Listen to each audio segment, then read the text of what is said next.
I started my flight at early afternoon. The GNS 430 was programmed, 5 passengers were planned to fly with, the fuel on board will be enough for 4 hours of flight. Now I could use again the full circuit board that I had to disconnect during my flights with the A330. Once in the air, I let the AP take over the flight control. It works perfectly under the bad weather conditions. The first landing at Pirate's Ice, EPKT, on the concrete and lighted runway, was acceptable. I had to plan how to make my approach to the 90/270 degrees runway. It works, but I didn't pay enough attention to the fact that the airport elevation is 995 feet, and I forgot to set the alt as needed.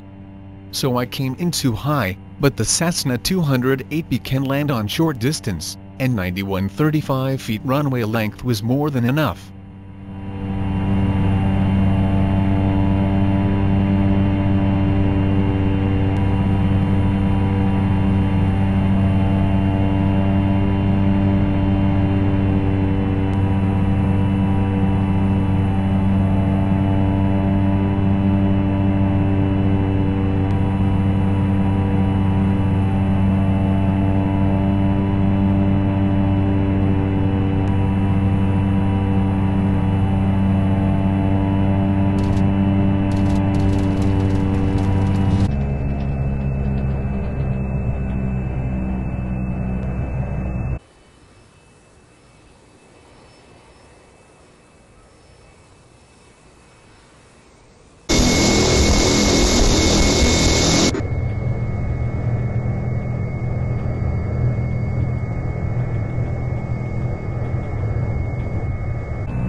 On my way to the second small grass airport, ZR, EPZR, weather condition became worse, but near airport the sky cleared up, so I could begin to search after this airport and plan my approach. More than 15 minutes of circling over the landing point on my GPS, but no light and no grass made landing strip recognizably. I studied this place on Google Maps earlier, but there was also no sign of a runway. At least I saw a place I thought it might be the landing strip, and I went down. Too late I recognized my fault, but I couldn't rev up and made an emergency landing. This robust aircraft seems to be able to land everywhere, so I didn't crash and found near me a free area, from where I can take off and continue my flight.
The third flight was to Airport Novi Targ, EPNT, situated at an elevation of 2060 feet, with 2 grass landing strips of 5491/2218 feet long, not far from the border to Slovakia.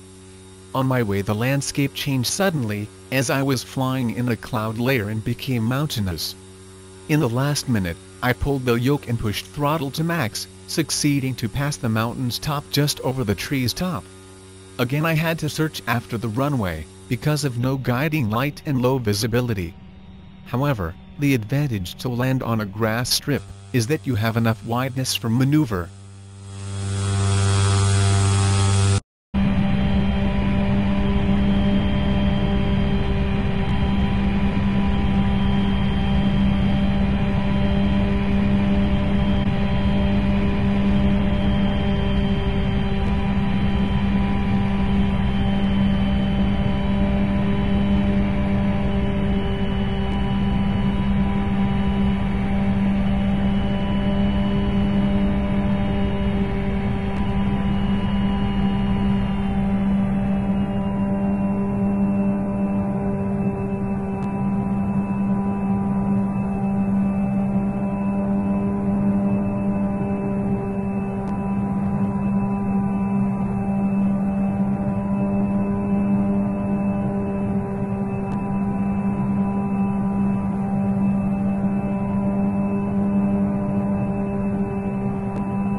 On the fourth flight to Novi Saz, Airport EPNL, making an attempt to land, I missed first the grass landing strip. This small airport lies between hills, and I had to make a sharp turn to line up with the runway. Now the sun was at horizon and it became dusky. Landing on a desolate airport, I had to hurry, and turn the aircraft for immediately take off before it is getting really dark.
During the fifth flight, I saw the last sun rays, and hurried to find the grass landing strip of EPKR Airport, but there was no guiding light, and not enough landscape contour, to recognize where to land.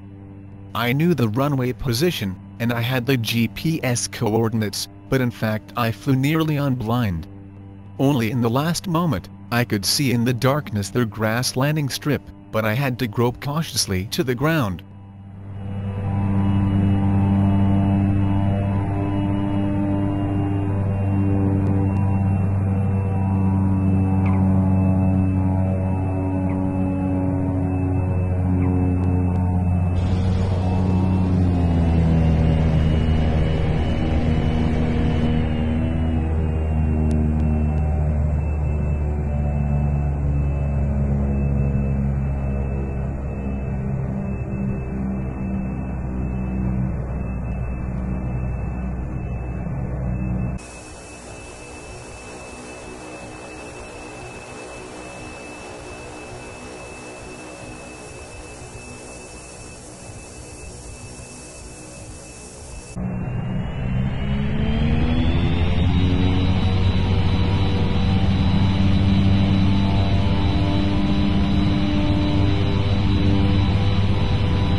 From EPKR, I started again immediately to my last route to resist ZO, EPRZ.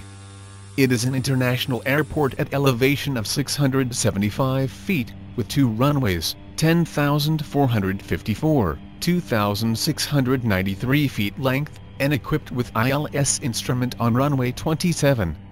Now it was late evening and dark, so I could fly only with help of AP, and the program GNS 430 that enabled an ILS approach. I had only to keep flying at 2,500 feet for approach, set the alt as needed, and keep an eye on the minimum landing speed, for not to stall the aircraft.